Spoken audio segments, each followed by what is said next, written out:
Welcome to Adams economics easy economics for the beginners. This is Sakshi Gupta. तो मैं आपके सामने आज लेक्चर थर्ड लेके आई हूँ अपने इस कोर्स का। तो चलिए फ्रेंड्स देखते हैं कि एडम्स इकोनॉमिक्स का थर्ड लेक्चर किसकी बात करने जा रहा है। तो एडम्स इकोनॉमिक्स का थर्ड लेक्चर जो है वो बात करेगा चैप्टर 1 के पार्ट 2 की, क्योंकि पार्ट 1 में हमने पढ़ा था कि इकोनॉमिक्स क्या होता है, व्हाट इज इकोनॉमिक्स, और उसके रिलेटेड हमने कुछ चीज़ें, कुछ टर्मिनोलॉजीज को अंडरस्टैंड किया था। ठीक है, क्लियर है। अगर आपने मेरी पहले वाली वीडियोस नहीं देखी हैं तो प्लीज़ मैंने उनका लिंक जो है डिस्क्रिप्शन में दे दिया है, आप जाकर पहले उन्हें देखिए और उसके बाद इस थर्ड लेक्चर को अटेंड करना। तो आज जो थर्ड लेक्चर है ये चैप्टर 1 का पार्ट 2 है, जिसमें हम डिस्कस करेंगे meaning, scope, functions and importance of statistics and economics. कि स्टैटिस्टिक्स क्यों हम इकोनॉमिक्स में पढ़ रहे हैं, इसकी क्या इंपॉर्टेंस है, इसका मीनिंग, स्कोप एंड फंक्शंस लेकिन उससे पहले हमें पढ़ने होंगे। ठीक है फ्रेंड्स, तो अगर आपने मेरे चैनल को अभी तक लाइक, सब्सक्राइब एंड शेयर नहीं किया है तो प्लीज़ इसे लाइक, शेयर एंड सब्सक्राइब ज़रूर करें और बेल आइकन को भी दबा दें सो दैट कि मेरी आगे आने वाली जितनी भी अपकमिंग वीडियोस हो उनके नोटिफिकेशन आपको मिल जाए। ठीक है फ्रेंड्स, तो आज हम स्टार्ट करेंगे स्टैटिस्टिक्स के साथ, दैट व्हाट इज स्टैटिस्टिक्स, कि स्टैटिस्टिक्स क्या होती है, इसका मीनिंग क्या होता है। ठीक है, तो देखिए सबसे पहले तो स्टैटिस्टिक्स जो है ये कोई ऐसा बहुत ब्रॉडर टर्म नहीं है, बहुत ही सिंपल सा मतलब है इसका।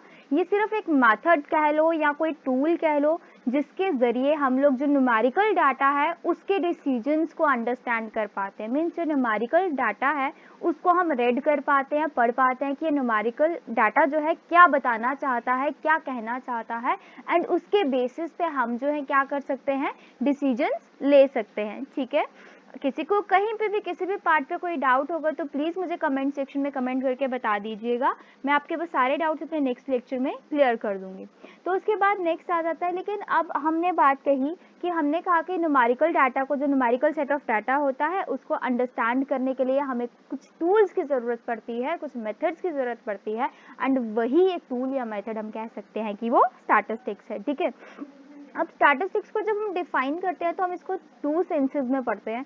टू सेंसेस में पढ़ने का मतलब है, हम इसको सबसे पहले पढ़ेंगे कि स्टैटिस्टिक्स क्या होता है इन सिंगुलर सेंस, देन हम इसको पढ़ेंगे इन प्लूरल सेंस। तो दोनों में डिफरेंस क्या है फ्रेंड्स, ज़्यादा डिफरेंस नहीं है, बट देखा जाए तो डिफरेंस बहुत ज़्यादा है। ठीक है, कहने को कुछ नहीं है और कहने को बहुत कुछ है, तो पढ़ेंगे तो क्लियर हो जाएगा क्या मतलब है मेरी इस बात का।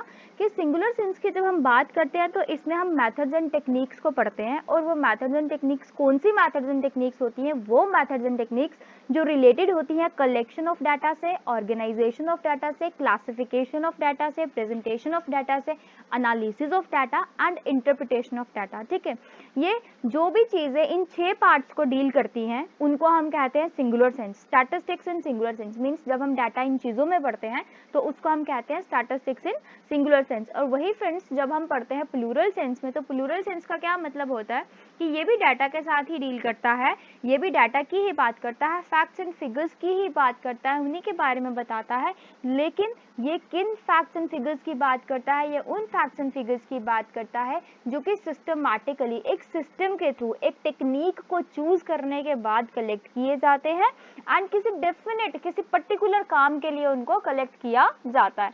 जैसे कि सपोज आपके स्कूल में क्या हो रहा है, क्लास है आपकी 11th क्लास है, और 11th क्लास के लिए वो देखना चाहते हैं कि 11th क्लास के जो बच्चे हैं उन बच्चों की हाइट कितनी है। ठीक है, वो हाइट कैलकुलेट करने के लिए उन्होंने क्या किया है, उन्होंने 11th क्लास के बच्चों की हाइट को मेजर करना शुरू कर दिया। ठीक है, अब ये ऐसा नहीं है कि रैंडमली उन्होंने करना शुरू कर दिया, एक स्पेसिफिक टारगेट ग्रुप था कि उनको 11th क्लास की ही चाहिए थी, तो इसलिए उन्होंने उसी ग्रुप की एक सिस्टमैटिक तरीके से लाइन में बुलाएंगे आपको, आपसे क्वेश्चंस पूछेंगे, आपसे जिस हिसाब से होगा उस हिसाब से एक सिस्टमैटिक वे में वो क्या करेंगे, आपसे डाटा कलेक्ट करेंगे, तो उसको हम कहेंगे फ्रेंड्स प्लूरल सेंस। ठीक है, कोई डाउट होगा किसी को तो प्लीज मुझे पूछ लीजिएगा। अब इसी तरह से हम यहाँ पे पढ़ेंगे कुछ कैरेक्टरिस्टिक्स, और कैरेक्टरिस्टिक्स जो है वो हमेशा चीज़ के बीच में से जो भी डेफिनेशन होती है, डेफिनेशन में से ही कैरेक्टरिस्टिक्स भी निकल कर आती हैं। तो singular and plural sense statistics की अगर हम जहाँ तक कैरेक्टरिस्टिक्स की बात करते हैं तो यहाँ पे सबसे पहला पार्ट है सिंगुलर सेंस, और सिंगुलर सेंस में वही चीज़ें लिखी है हमने जो चीज़ें हमने पढ़ी हैं, कलेक्शन ऑफ डाटा पढ़ा हमने, organisation of data, presentation, analysis and interpretation of data, और वही चीज़ें हमने यहाँ पे सिंगुलर सेंस में क्या की हैं, एक्सप्लेन की हैं, वो बताई हैं कि ये वो चीज़ें हैं जो कहाँ आती हैं, जो हमारी सिंगुलर सेंस में आती हैं एज अ कैरेक्टरिस्टिक्स। और वही प्लूरल सेंस की बात करेंगे तो प्लूरल सेंस ऑफ स्टैटिस्टिक्स में क्या कहा जाता है कि हमारा जो भी डाटा हम कलेक्ट कर रहे हैं वो न्यूमेरिकली एक्सप्रेस्ड होना चाहिए। मींस डाटा जो है it must be in numbers, वो नंबर्स में होना चाहिए, ठीक है, रीजनेबली एक्यूरेसी। और वो जो डाटा हमने कलेक्ट किया है वो बिल्कुल सही से कलेक्ट हुआ होना चाहिए, कहीं पे भी कुछ गलत नहीं होना चाहिए, बायस्डनेस नहीं आनी चाहिए। बायस्डनेस का मतलब है फ्रेंड्स भेदभाव, कि हम कभी कभी क्या होते हैं किसी चीज़ की तरफ, कोई टॉपिक हम हमारे से रिलेटेड होता है तो हम उसकी तरफ ज़्यादा इंक्लाइंड हो जाते हैं, हम फेवरिज्म शो करते हैं। तो यहाँ पे फेवरिज्म जो है वो नहीं होना चाहिए। डाटा में अगर फेवरिज्म होगा तो वो सारा का सारा आपका काम गड़बड़ कर देगा। कैसे करेगा वो हम आगे डिस्कस करेंगे। फिलहाल हम इसको प्लूरल सेंस को डिस्कस करते हैं। Collected in a systematic manner, क्या कहते हैं, एक सिस्टमैटिक तरीके से कोई ना कोई टेक्निक को फॉलो करके वो जो है हमने कलेक्ट किया होना चाहिए। Placed in relation to each other, और सभी के सभी जो हम डाटा कलेक्ट कर रहे हैं वो एक दूसरे के साथ रिलेटेड होना चाहिए। मीन्स जो टॉपिक आपने लिया है, जिस टॉपिक के लिए, पर्टिकुलर टॉपिक के लिए आप कर रहे हो, उसके साथ वो रिलेटेड होना चाहिए। ऐसा नहीं हो कि टॉपिक कुछ और और डाटा किसी और चीज़ का कलेक्ट कर रहे हो, ठीक है। तो वो सब चीज़ें, इन छोटी छोटी चीज़ों का हमें ध्यान रखना पड़ता है। Affected by multiplicity of causes, अब क्या होता है कि कोई भी चीज़, कोई भी इवेंट कभी भी होता है तो उसके पीछे बहुत सारे कॉजेज होते हैं, ठीक है, उसके होने के पीछे बहुत सारे कॉजेज होते हैं। और हमें क्या होता है, हमें वो कॉजेज पता होने चाहिए, ठीक है। अगर हमें वो सारे कॉजेज पता नहीं है तो हम उसको करेक्टली एस्टिमेट नहीं कर पाएंगे, सही से उसका आंसर नहीं निकाल पाएंगे। तो उनका जो इफेक्ट होता है वो बहुत ज़्यादा हार्मफुल होता है, इसलिए वो सब हमें पता होने ज़रूर चाहिए। Then comes aggregation of facts. Aggregation of facts का मतलब है फ्रेंड्स कि सभी फैक्ट्स को इकट्ठा करने के बाद ही कुछ रिजल्ट या कंक्लूजन पे हमें आना चाहिए। एक ही दम हमें कंक्लूजन या रिजल्ट नहीं बता देना चाहिए।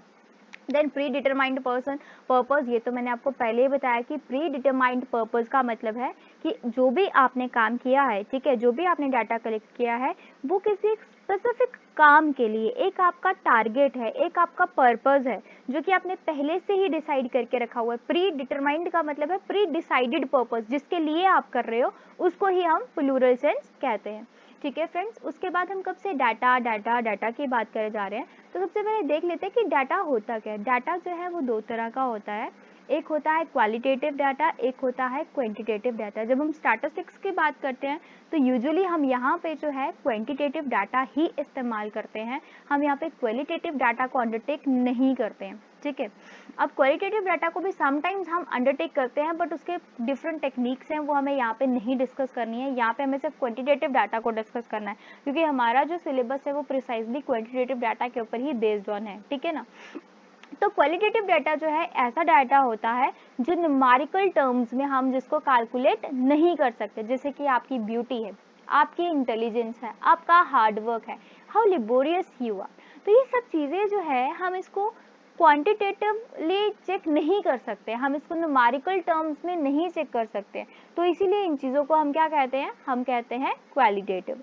एंड सिमिलरली जब हम कोई चीज़ हमारे सामने ऐसी आती है जिसको कि हम मेजर कर सकते हैं न्यूमेरिकल टर्म्स में, ठीक है ना, जैसे कि क्या है, आपके प्राइजेज हैं, इनकम है, ठीक है, या कोई जो भी आपकी पॉकेट मनी है, इन सब चीज़ों को हम क्या कर सकते हैं, इन सब चीज़ों को हम डिस्कस कर सकते हैं किसमें, क्वांटिटेटिव टर्म्स में, न्यूमेरिकल टर्म्स में। तो इसीलिए ये किस में आ जाता है, क्वांटिटेटिव डाटा में आ जाता है फ्रेंड्स। उसके बाद हम बात करेंगे, अब क्योंकि हमारा डाटा का टॉपिक खत्म हो चुका है, मीनिंग को हम अंडरस्टैंड कर चुके हैं, तो अब हम स्कोप पे आ जाते हैं।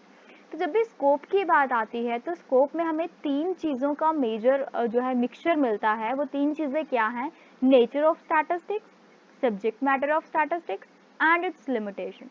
तो ये तीनों चीज़ें हमने क्या करनी है, यहाँ पर डिस्कस करनी है। हम यहाँ पर स्टैटिस्टिक्स का नेचर भी पढ़ेंगे, सब्जेक्ट मैटर भी पढ़ेंगे और उसकी लिमिटेशंस को भी पढ़ेंगे, ठीक है।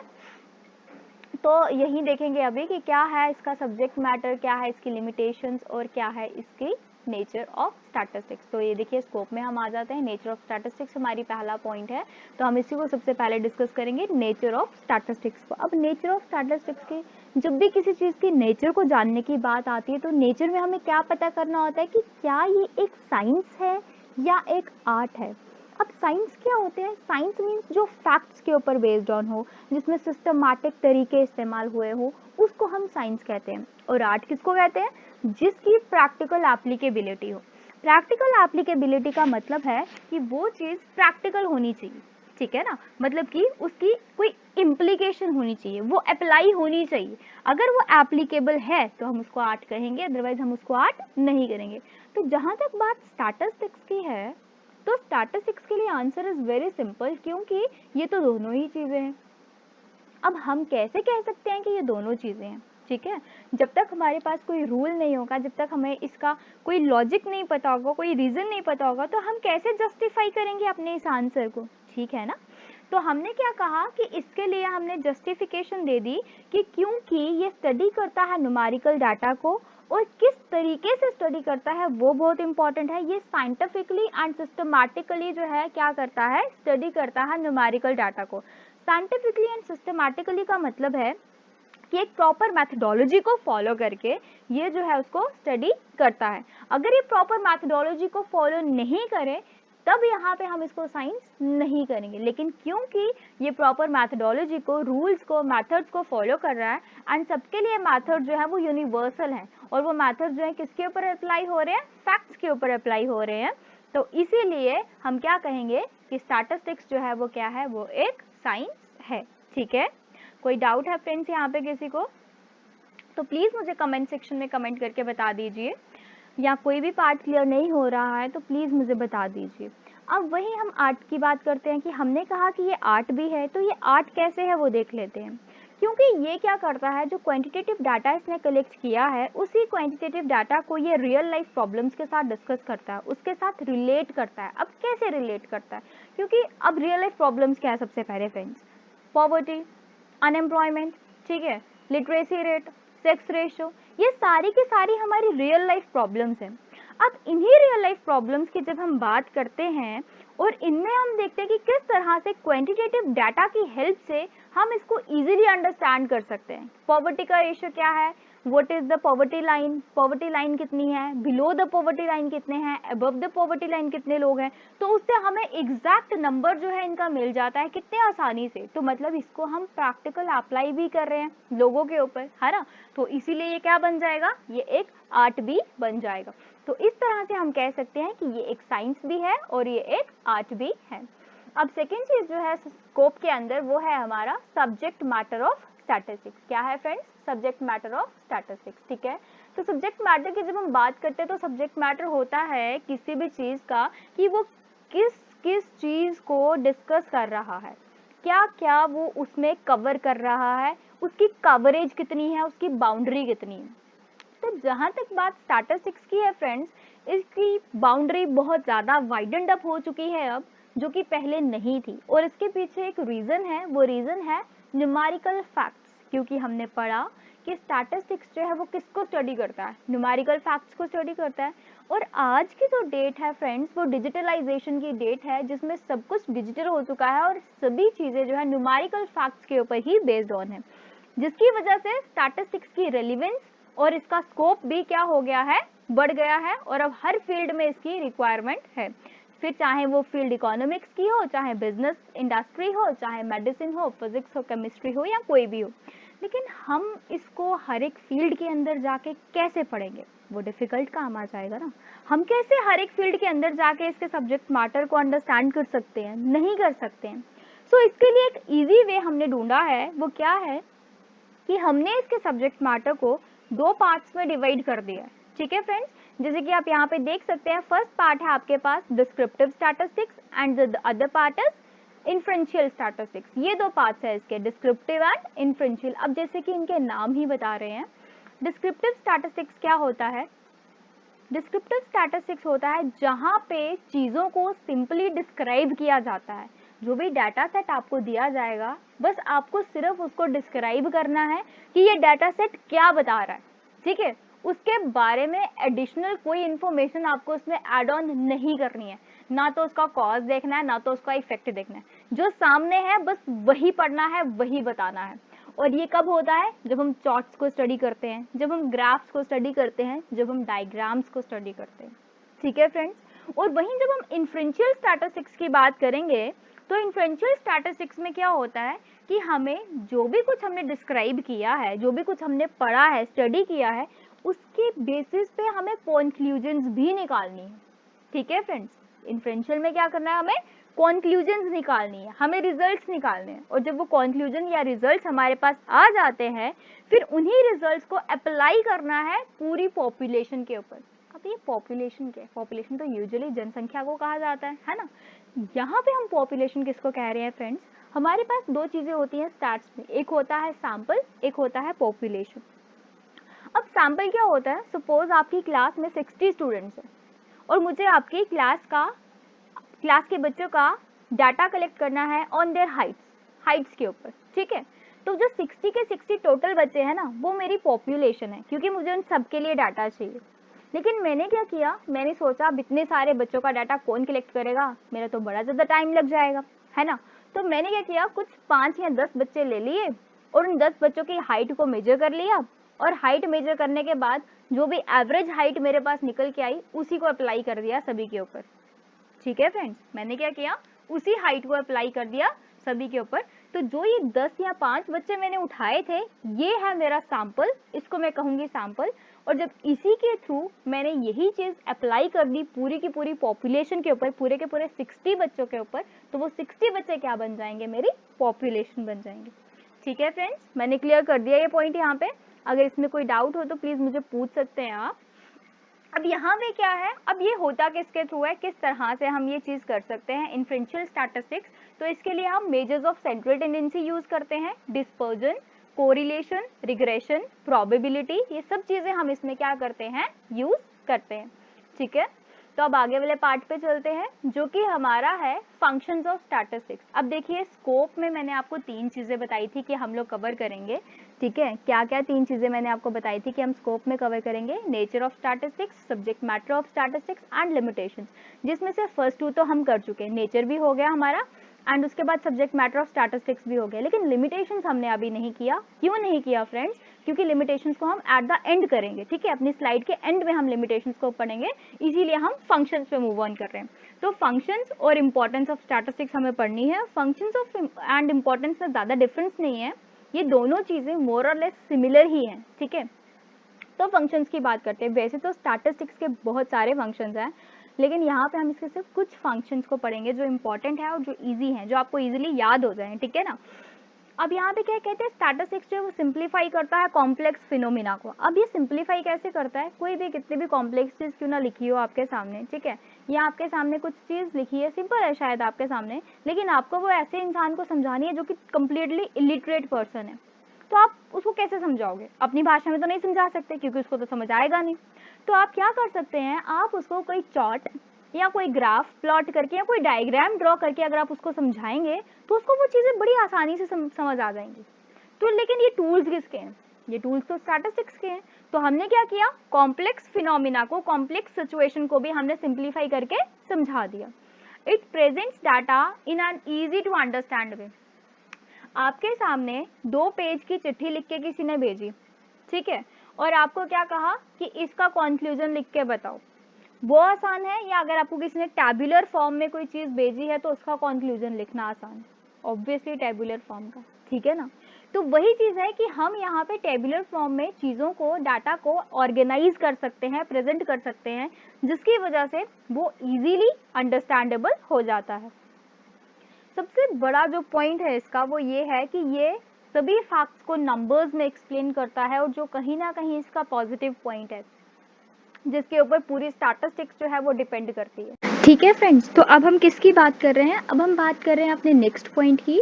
तो नेक्स्ट पॉइंट क्या कहता है? वो कहता है कि ये स्टडी भी करेगा और एश्योर भी करेगा। एश्योर करने का मतलब है कि हमें कंफर्म कर देगा कि रिलेशनशिप एग्जिस्ट करता है या नहीं करता है। पहले तो स्टडी करेगा उस रिलेशनशिप को, और फिर बताएगा कि क्या रिलेशनशिप इसमें एग्जिस्ट करता है या नहीं करता है। किसी भी 2 इकोनॉमिक वेरिएबल्स या इकोनॉमिक फिनोमिनन की अगर हम बात कर लें, तो उनके बीच में ये रिलेशनशिप को बताता है। ठीक है, अब मैंने यहाँ पे क्या किया है, 2 टर्म्स का यूज़ किया है, अमंग भी इस्तेमाल किया है और बिटवीन भी इस्तेमाल किया है। तो इसका क्या मतलब है? इसका मतलब बहुत सिंपल है फ्रेंड्स। अमंग इसलिए इस्तेमाल किया है क्योंकि ये सिर्फ 2 ही फिनोमिनन्स या 2 ही वेरिएबल्स की बात नहीं करता है, बल्कि 2 से ज़्यादा वेरिएबल्स की भी बात करता है। तो जब ये 2 से ज़्यादा वेरिएबल्स के बीच में रिलेशनशिप को डिफाइन करेगा तो वहाँ पे अमंग आ जाएगा, और अगर ये सिर्फ 2 की ही बात करेगा तो वहाँ पे बिटवीन आ जाएगा। ठीक है फ्रेंड्स, क्लियर है ये पॉइंट? तो नेक्स्ट पॉइंट क्या है कि ये बहुत ही ज़्यादा इम्पॉर्टेंट रोल प्ले करता है, बहुत ही ज़्यादा इम्पॉर्टेंट फंक्शन है इसका बाकी साइंसेज में भी, जो डिफरेंट सब्जेक्ट हैं साइंसेज के उनमें भी। वैसा क्यों? क्योंकि उनके जो लॉज हैं उनकी टेस्टिंग जो है वो भी स्टैटिस्टिक्स के थ्रू ही होती है, क्योंकि सभी साइंसेज में हम कुछ हाइपोथेसिस बनाते हैं। अब हाइपोथेसिस क्या है, ये आपके लिए एक नई टर्म है फ्रेंड्स। हाइपोथेसिस क्या होता है? ये एक स्टेटमेंट होती है जिस स्टेटमेंट को हमें या तो अप्रूव करना होता है या तो डिसप्रूव करना होता है। ठीक है, तो वो डिपेंड करता है हमारे डाटा के ऊपर, हमारी टेस्टिंग टेक्निक के ऊपर और टेस्ट के रिजल्ट के ऊपर। उसके रिजल्ट के बाद ही हम बता सकते हैं कि जो ये स्टेटमेंट थी, जो ये हाइपोथेसिस था, क्या वो अप्रूव हुआ है या वो डिसप्रूव हुआ है। ठीक है फ्रेंड्स, जैसे हम आगे बढ़ते जाएंगे ये चीज़ें आपको क्लियर होती जाएंगी। दूसरा पॉइंट नेक्स्ट जो हमारे सामने है वो है कि बहुत ही हेल्पफुल रहता है इकोनॉमिक फोरकास्टिंग के लिए। इकोनॉमिक फोरकास्टिंग के लिए क्यों इंपॉर्टेंट रहता है फ्रेंड्स?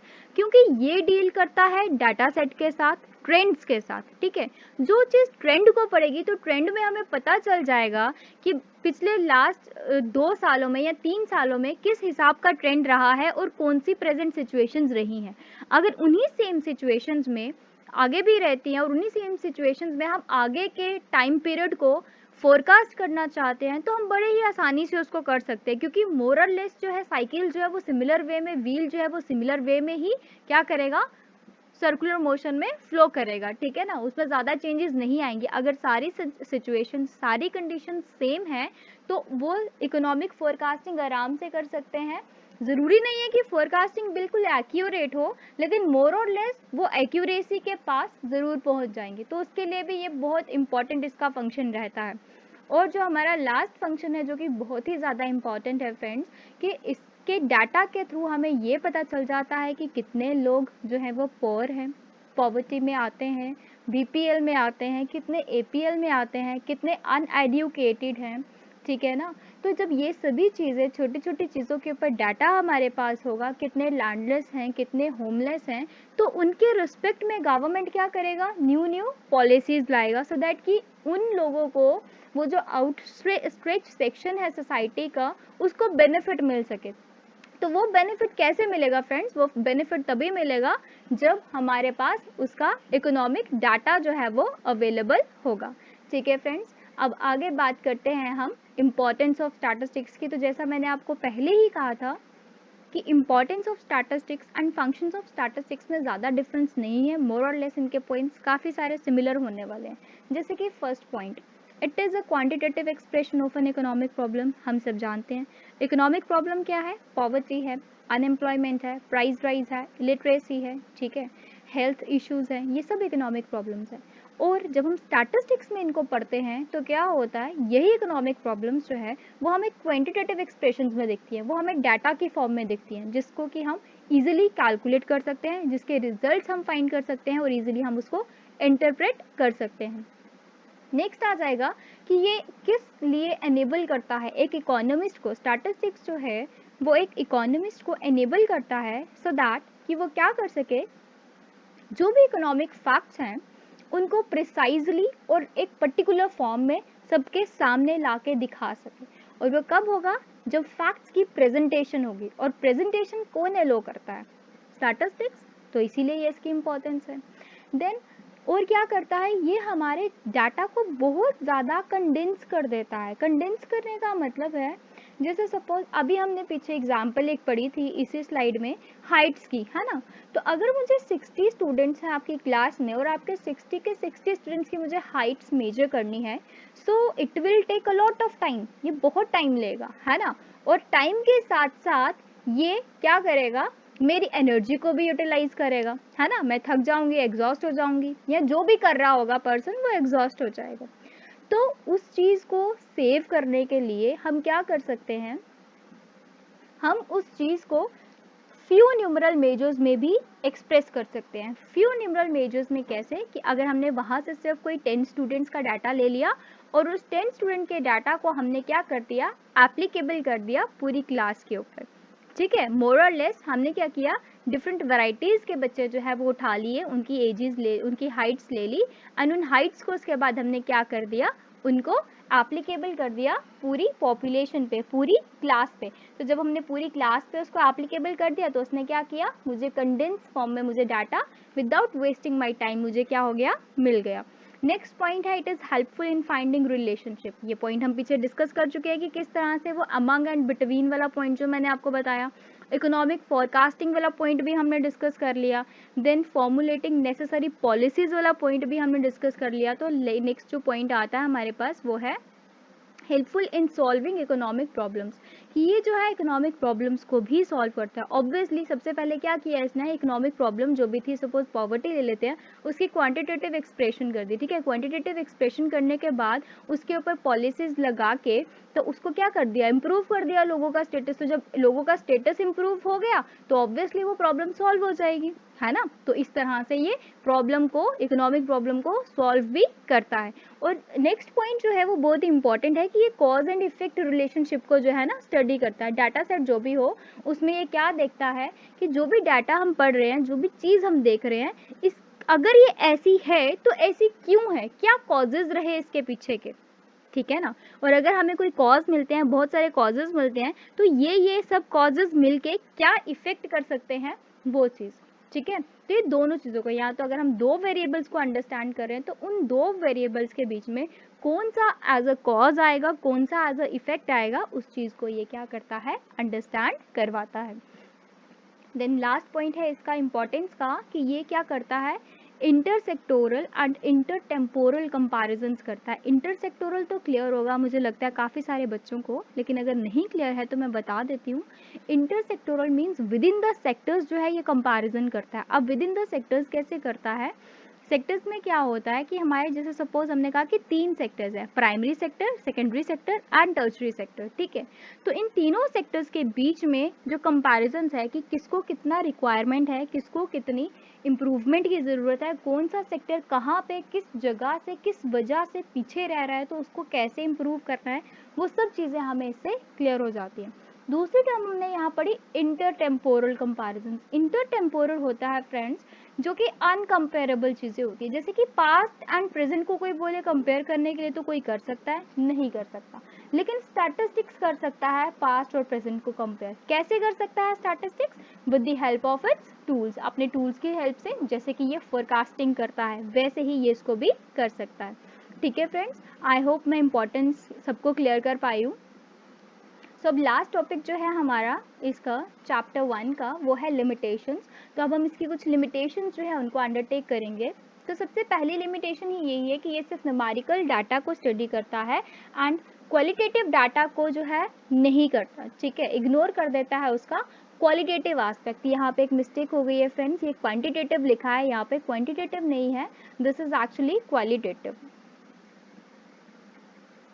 तो ये क्या है, क्वालिटेटिव एस्पेक्ट की बात हो रही है, तो ये क्या कर रहा है, क्वालिटेटिव एस्पेक्ट की बात कर रहा है, और क्वालिटेटिव एस्पेक्ट को ये क्या करेगा, इग्नोर कर देता है। क्योंकि हमने पढ़ा कि स्टैट्स जो है, स्टैटिस्टिक्स जो है वो क्वालिटेटिव एस्पेक्ट, जैसे हमने कहा इंटेलिजेंस है या ब्यूटी है, उसको डील नहीं करता है। किसको डील करता है, सिर्फ न्यूमेरिकल डाटा को ही डील करता है। देन नेक्स्ट पॉइंट आ जाता है, uniformity and homogeneity of data is essential. अब क्या है कि हमारे पास जो डाटा हमने डाटा हम कैलकुलेट करके लाए हैं, उसको यूनिफॉर्म होना और होमोजीनियस मीन्स एक जैसा होना बहुत इंपॉर्टेंट है। अगर हमारा डाटा एक जैसा नहीं है तो हमें उसे कोई भी टूल लगाने से पहले एक जैसा बनाना पड़ेगा। अगर डाटा एक जैसा नहीं होगा तो जब हम उसको फॉर्मूला में डालेंगे तो वहाँ पे वो एरर शो करेगा, वो हमें रिजल्ट्स नहीं देगा, ठीक है। नेक्स्ट पॉइंट जो लिमिटेशन है कि वो ये कहता है कि सिर्फ एक्सपर्ट्स जो हैं वो स्टैटिस्टिक्स का बेस्ट पॉसिबल यूज़ कर सकते हैं, अदरवाइज लोग इसका इस्तेमाल नहीं कर सकते। क्यों, क्योंकि उनको सारी टर्मिनोलॉजीज़ की, सारे फॉर्मूलाज की, सभी इंटरप्रिटेशंस की पूरी नॉलेज होती है, इसीलिए वो इसका बेस्ट यूज़ कर सकते हैं और बाकी लोग इसका इस्तेमाल नहीं कर सकते।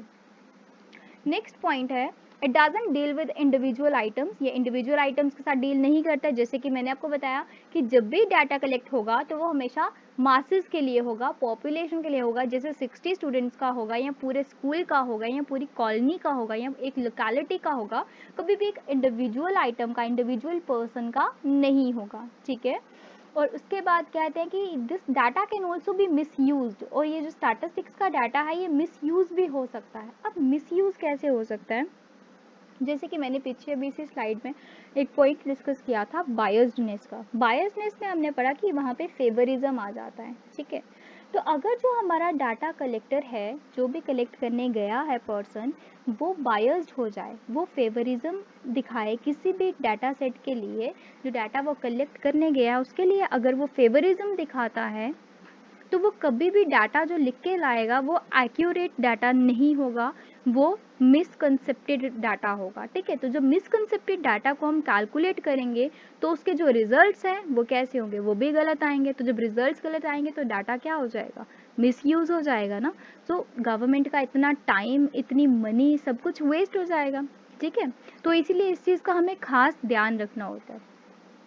Then results are true only on averages. अब क्या कहते हैं कि अगर हम स्पेसिफिकली पर्टिकुलरली रिजल्ट्स की बात करते हैं तो जो एवरेज का रिजल्ट आता है सिर्फ वही सही होता है, बाकी जो हम प्रोबेबिलिटी, रिग्रेशंस या कोरिलेशंस के रिजल्ट्स निकालते हैं वो सही होते हैं, नो डाउट वो गलत नहीं होते हैं, but they are not same for each and every time, वो हमेशा के लिए सेम नहीं होंगे, ठीक है ना।